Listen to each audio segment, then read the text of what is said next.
So the IFTJ stands for the Ignatian Family Teach-In for Justice, and what it is, it's a 3-day social justice conference that takes place in Arlington, Virginia. And the first 2 days take place at a conference that is initially modeled, or basically modeled around the Ignatian solidarity networks, like pillars of solidarity and seeking justice through the Jesuit values.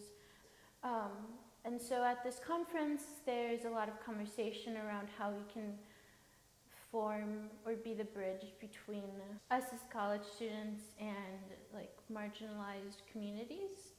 So that's the first 2 days, and then the last day ends on Capitol Hill.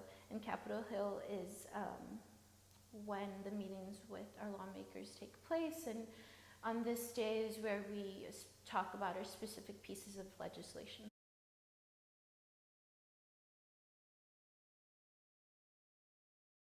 So my pieces of legislation that I pushed my senators was for Senate Bill 211, the State Refugee Security Act, and Senate Bill, I believe it's 1757, which is Building America's Trust Act. So my team was the immigration team, and so I searched up a lot of immigration issues, and we looked at all of the different immigration issues that affect migrants, people who are detained at the border. So the Senate Bill 1757 specifically talks about increasing funding for detention beds and ICE, and they're already one of the largest funded government entities.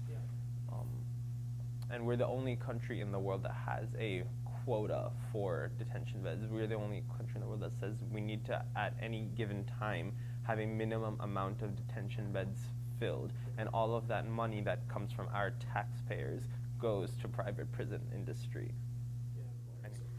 So the bill that I researched was Senate Bill 1588, and that's the Democracy Restoration Act, and that basically just gives voting rights back to those who were once incarcerated. And I chose this bill because I was privileged enough to attend a spring immersion in LA and meet men and women who were incarcerated.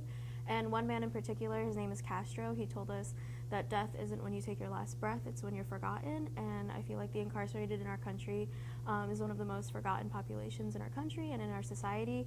And meeting men like Castro who want to turn their life around, I thought this bill was very important, considering the fact that it gives those who were once incarcerated a voice in our society and in our democracy.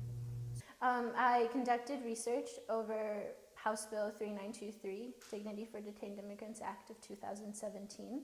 What this bill would do was it would ensure the phasing out of for-profit facilities, and what I mean by this is the use of private prisons for immigration detention centers.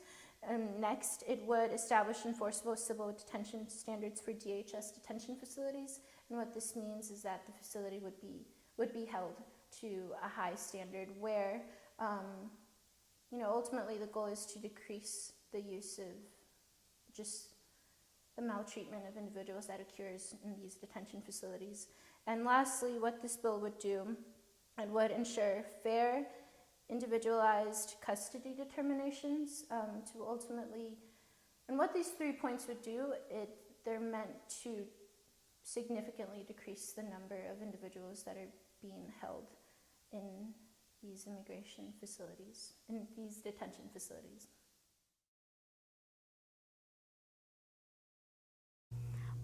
It was kind of intimidating at first, especially our first meeting. So we had a total of 5 meetings that day, meeting with staffers of certain senators. As the day went on and going through our pitch several times, I got more comfortable doing it and a little less afraid of politics, so to say. They told us a lot that personal stories were really important because the government and society could be very far apart sometimes, and that kind of fueled me to continue going to the margins to hear these stories and meet the people who are affected by these policies. And it encouraged me even more to be more active in lobbying and even doing a call-in, and just how important that could be. As always, being in DC always makes you feel like you're on the forefront. Even if even if it is just like an illusion, or maybe not so much an illusion, but I very much understand that change doesn't happen overnight. And the change that I may want to see may not be something that's attainable during this lifetime. And it's the notion of being comfortable with the fact that like you're putting in this work, and like you also understand that this will take time.